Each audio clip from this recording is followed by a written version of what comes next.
خواهان جنگ نیستیم ولی برای جنگ آمادگی کامل داریم.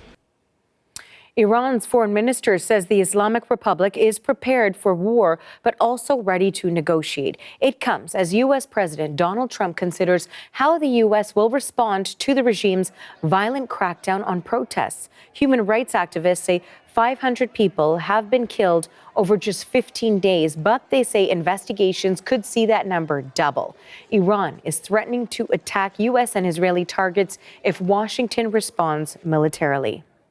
So, how different are these anti-regime protests this time around? And what approach should the U.S. take? We wanted to take these questions to someone who has served as the Iran team chief at the U.S. Department of Defense under the Obama administration, and under the Biden administration served as a special advisor on the Middle East at the White House. He also led Jewish outreach during Kamala Harris's presidential campaign. So we want to bring in Ilan Goldberg, who joins us now. He's now the Senior Vice President and Chief Policy Officer at J Street, a pro-Israel advocacy and lobby group. Thank you for making time for us today. Thanks for having me. So now we know that Iranian foreign ministers has so far said today that Tehran was prepared for war, but was also ready to negotiate. So what ground should the negotiations cover?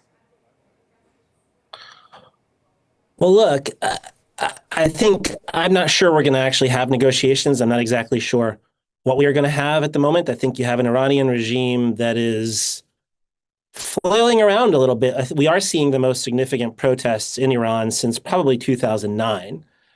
And those protests, it's unclear what they are going to lead to. Will they actually lead to a collapse of the government? Will they not lead to a collapse of the government?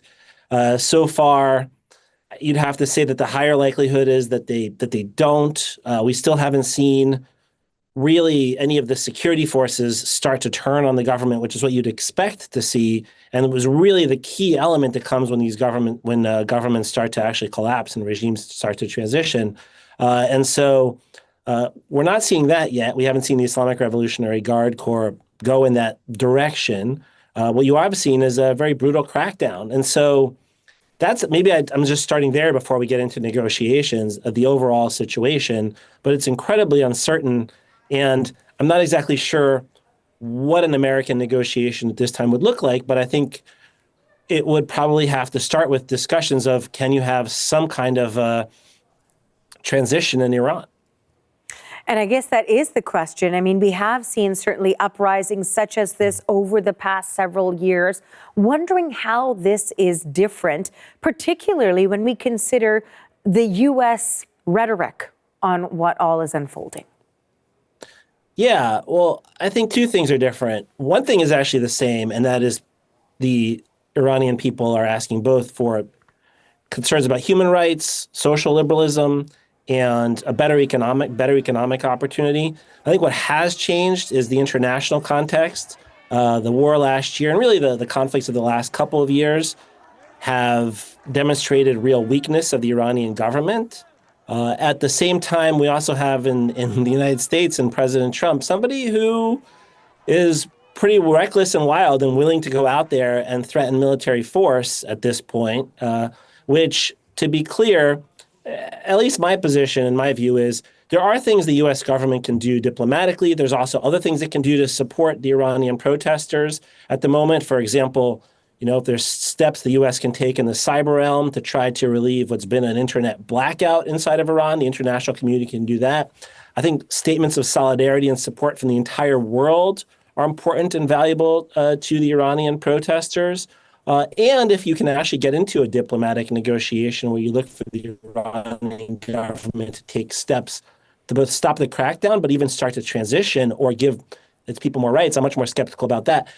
I do worry that Trump's declarations about American military intervention are A, relatively hollow, but B, it's unclear what they do and what you can actually accomplish.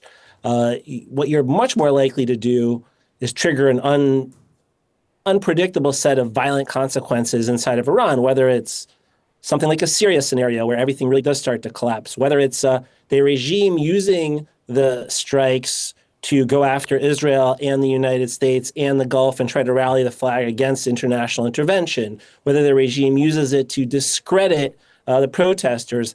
And I also just don't see any kind of a clear plan or potential proposal of something that the U.S. could do militarily that doesn't risk getting it involved in a war or actually brings about the outcome I think we'd all like to see, which is, or many of us would like to see, which is a better, more representative government that has more accountability, that's more responsible internationally, and is more responsible regional behavior, and is actually responsive to its people. I think nobody can object to that, or very few people can object to that, but it's unclear how military action gets you to that.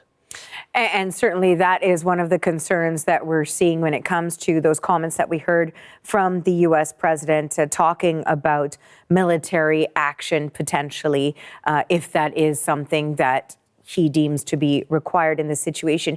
You touched a little bit on diplomacy and whether or not that's possible here. Is it?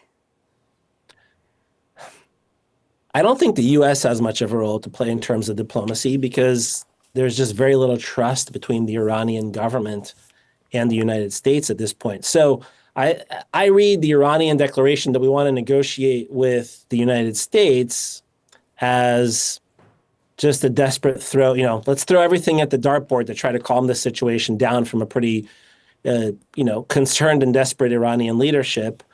And I read Trump's response is Trump's always willing to talk, and he has talked about willing to talk. So I have a hard time seeing the role that the U.S. necessarily plays in diplomacy, but I think there are countries that can maybe help negotiate some kind of a transition in Iran, whether that's some of its closer, remember some of the Gulf states that it goes through, whether it's Oman and Qatar, whether it's maybe even a role for Russia in stabilization, although I don't necessarily see that, or China. Maybe there's a place for an American-Iranian negotiation on changes in Iranians' behavior in the region, but I don't really see how it necessarily connects in any kind of strategic way to a government transition in Iran. Well, we know there is a lot of potential here, certainly for things to escalate, but we'll have to keep watching what unfolds. Thank you so much for your analysis. We appreciate your time. Thank you for having me. That is Ilan Goldberg, who served as the Iran team chief at the U.S. Department of Defense. He's now the senior vice president and chief policy officer at J Street, a pro-Israel advocacy and lobby group. Thank you.